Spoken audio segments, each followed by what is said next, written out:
Alright guys, in today's video we will be taking a look at Miyabi's kit with some brand new leaks and updates. We have the kit details for Miyabi. Let's see what Miyabi is all about. I'm expecting this character to be pretty insane. From what I saw real quick, she's quite different than other anomaly characters, as you still want to build Miyabi with crit rate and crit damage, so it's quite different than other anomaly characters, and it's pretty interesting. So we'll go over all the new details in this video, and if you guys want to keep being updated on everything Zenless, like the video, subscribe if you haven't already. We are soon approaching my goal of 3,000 subscribers on the channel. I'm sure we can hit that pretty soon, and also put those notifications on to be updated right away, because the upcoming days is going to be pretty insane. The 1.4 beta is going on full force right now, and so many leaks are coming out. I have a lot of videos planned, but alright, let's not waste any time guys and check out Miyabi's kit details. Now I was gonna make a video on this yesterday, because yesterday we got Miyabi's partial kit details that came out, but good thing I waited, because this document is much more detailed and accurate. And whenever we get a updated version of this document, I'll for sure make a follow-up video on it. But for now guys, here are Miyabi's full kit details. And I'm also going to leave the link in the description for you guys, for those who want to check everything out afterwards, as it shows all of Miyabi's multipliers. But alright, let's get into it guys. So starting off, we have Miyabi's basic information. Of course, she's going to be a S rank.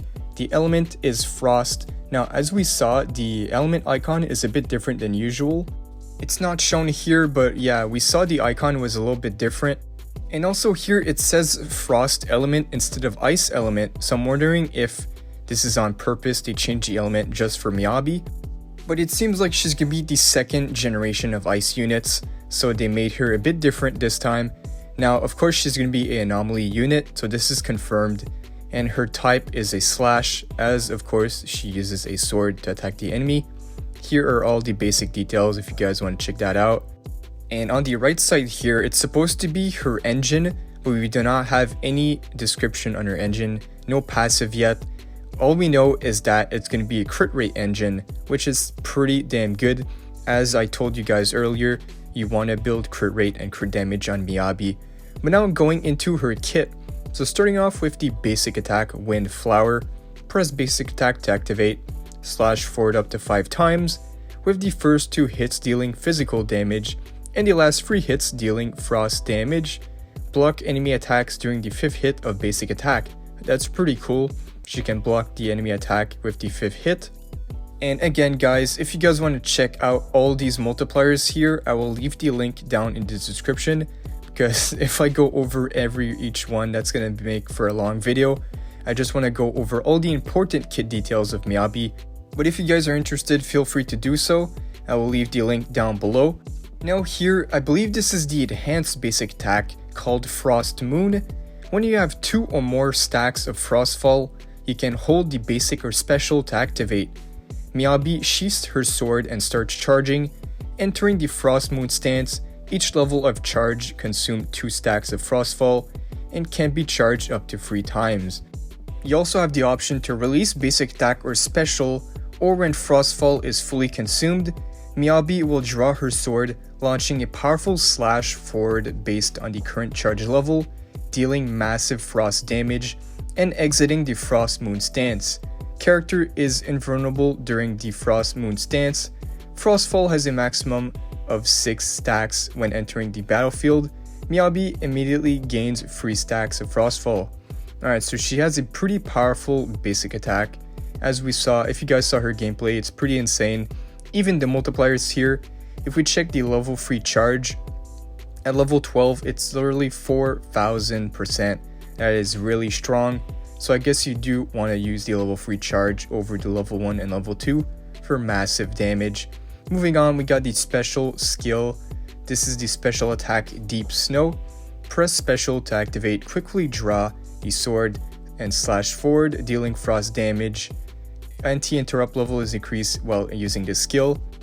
Now we got the EX special attack Flying Snow. With enough energy, press special to activate, quickly advance and launch a powerful slash at enemies in front, dealing massive frost damage. When using this skill, gain 2 stacks of Frostfall. Character is invulnerable while using this skill, and after using this skill, with enough energy, you can press the special again to consume additional energy and launch a powerful follow-up attack on enemies in front, dealing massive frost damage. When using this skill, you gain 2 stacks of Frostfall. Character is invulnerable while using this skill. All the multipliers here, we got quite a lot. The slash attack part 1, part 2, and the follow-up attack part 1, part 2. Seems like really good multipliers overall here so far. Now moving on, I believe we got the dodge skill. I don't think this is anything too crazy. A long distance dash dodge. Character is invulnerable, yeah, and then the dash attack, Winter B. While dodging, press basic to activate /4 dealing physical damage. Then we got the dodge counter, Cold Sparrow, press basic attack during the perfect dodge to activate, / enemy in front dealing frost damage. Then we got the chain skill here. I'm gonna move forward. I really want to see the ultimate and her core passive. Alright, ultimate, there we go. So, ultimate residual snow. When the disable rating is at a maximum, press ultimate to activate, launch a powerful slash in a large range at enemies in front, dealing massive frost damage. When using this skill, she gains 2 stacks of Frostfall. Now I do want to see the multipliers on this ultimate. At level 12, 5,326%. That is an insane multiplier. 5,000%. I believe the second highest before was Ellen Jo, and she was like at 4,000. This is a lot of damage, guys. That's insane. Alright, moving on. Her quick assist. Then we got the defensive assist. Pretty standard.